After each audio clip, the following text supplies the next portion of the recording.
নমস্কাৰ মই সুস্মিতা নৰখিছে মুহূৰ্তৰ গুৰুত্বপূৰ্ণ খবৰ আৰু এবাৰ জনগোষ্ঠীয় লোকসকলক ভাল খবৰ দিছে ৰাজ্যৰ মুখ্যমন্ত্ৰী ডক্টৰ হিমন্ত বিশ্ব শৰ্মা আৰু লগতে জনগোষ্ঠীয় লোকৰ বাবে চৰকাৰী চাকৰিৰ ক্ষেত্ৰত এতিয়া সংৰক্ষিত আসনৰ ব্যৱস্থা কৰিব আৰু সেই কথা উল্লেখ কৰিছে ৰাজ্যৰ মুখ্যমন্ত্ৰী গৰাকী আৰু সেই কথা ফেচবুক লাইভ যোগে ঘোষণা কৰিছে আমি ভাবিছো এই সন্দৰ্ভত খবৰ দেখাৰ চেষ্টা কৰিছো আৰু নিশ্চয়কৈ গুৰুত্বপূৰ্ণ খবৰ কিয়নো এতিয়া আৰু এতিয়া জনগোষ্ঠীয় লোকক এতিয়া ভাল খবৰ দিছে ৰাজ্যৰ মুখ্যমন্ত্ৰী ডক্টৰ হিমন্ত বিশ্ব শৰ্মাই এতিয়া জনগোষ্ঠীয় লোকৰ বাবে ভাল খবৰ দিছে আৰু জনগোষ্ঠীয় লোকৰ ক্ষেত্ৰত আচলতে চৰকাৰী চাকৰিৰ ক্ষেত্ৰত সংৰক্ষিত আসনৰ ব্যৱস্থা কৰিব বুলিও ইতিমধ্যে ফেচবুক লাইভ যোগে ঘোষণা কৰিছে ৰাজ্যৰ মুখ্যমন্ত্ৰী গৰাকীয়ে আৰু তেওঁ উল্লেখ কৰি কৈছে যে চৰকাৰী চাকৰিৰ ক্ষেত্ৰত আচলতে এতিয়াৰ পৰা জনগোষ্ঠীয় লোকে পিছ পৰি থাকিবলগীয়া নহয় কিয়নো চৰকাৰী চাকৰিৰ ক্ষেত্ৰতো জনগোষ্ঠীয় লোকৰ ক্ষেত্ৰত সংৰক্ষিত আসনৰ ব্যৱস্থা কৰা হ'ব আৰু এইদৰে এতিয়া ফেচবুক লাইভ যোগে সেই কথা ঘোষণা কৰিছে ৰাজ্যৰ মুখ্যমন্ত্ৰী গৰাকীয়ে আৰু এইদৰে ফেচবুক লাইভ যোগে ভাল খবৰ দিছে জনগোষ্ঠীয় লোকসকলৰ ক্ষেত্ৰত আৰু বিশেষকৈ মৰাণ আৰু মটক জনগোষ্ঠীৰ ক্ষেত্ৰত তেওঁ মন্তব্য কৰিছে মৰাণ মটক জনগোষ্ঠীৰ ক্ষেত্ৰত তেওঁ উল্লেখ কৰি কৈছে যে যিটো সময়ত আচলতে নিকা নিযুক্তি চলিছে ৰাজ্যত গতিকে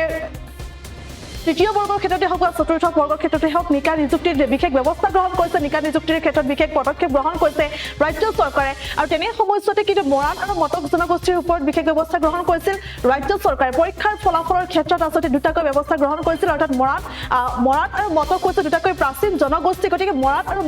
মটক জনগোষ্ঠী শৈক্ষিক দিশত পিছপৰা আৰু যাৰ ফলত আচলতে এই মৰাণ আৰু মটক জনগোষ্ঠীৰ পৰা আচলতে এজনৰ মেজিষ্ট্ৰেট ওলোৱা নাই এজনৰ DSP ওলোৱা নাই আৰু সেই দিশটোৰ প্ৰতি এতিয়া গুৰুত্ব আৰোপ কৰা দেখিবলৈ পোৱা গৈছে সেই দিশটোৰ প্ৰতি গুৰুত্ব আৰোপ কৰি দুটাকৈ আচলতে সংৰক্ষিত আসনৰ ব্যৱস্থা কৰিছিল আৰু ইতিমধ্যে সেই সংৰক্ষিত আসনৰ পৰা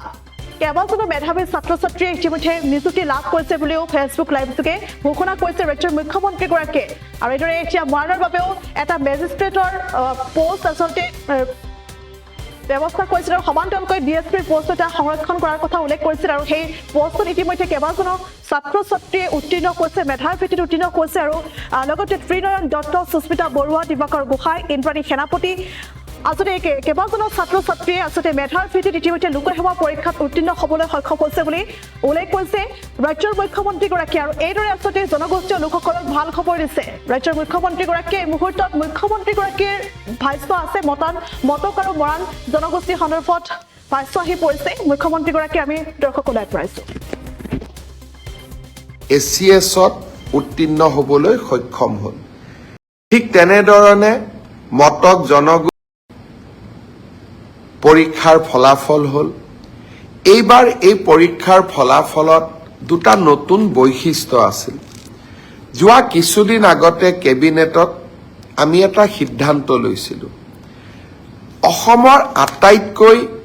আদিমতম আৰু আটাইতকৈ প্ৰাচীন জনগোষ্ঠী দুটাই আছিলে মৰাণ আৰু মটক যিকোনো কাৰণতে শৈক্ষিকভাৱে পিছপৰি থকা বাবে সেই জাতিটোৰ পৰা আজিও দুইটা জনগোষ্ঠীৰ পৰা আজিও এজন মেজিষ্ট্ৰেট বা DSP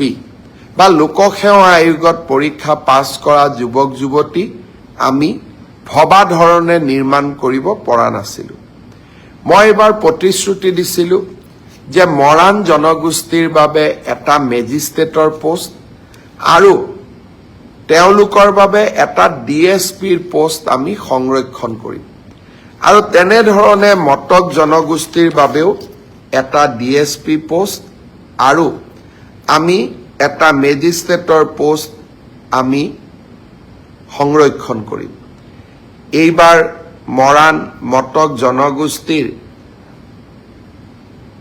স্বাগতা বৰুৱা আৰু মৰাণ জনগোষ্ঠীৰ সেউজ দহোটীয়াই এই সংৰক্ষিত আসনত ACSত উত্তীৰ্ণ হ'বলৈ সক্ষম হ'ল ঠিক তেনেধৰণে মটক জনগোষ্ঠীৰ ত্ৰিনয়ন দত্ত আৰু প্ৰাচিত মৰাণ জনগোষ্ঠীৰ পৰা DSP পোষ্টত সংৰক্ষিত আসনত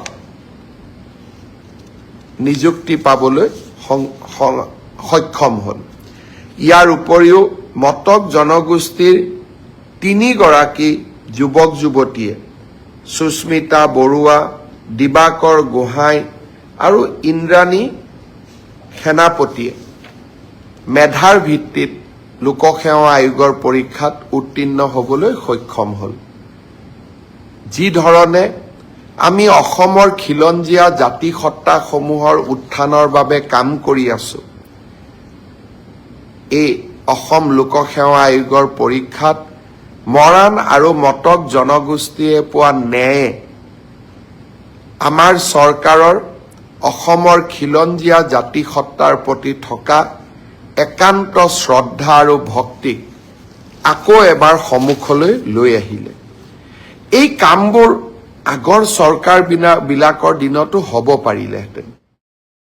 যিকোনো খবৰৰ বাবে যোগাযোগ কৰক 7099017330 লগতে 7099017110 নম্বৰত।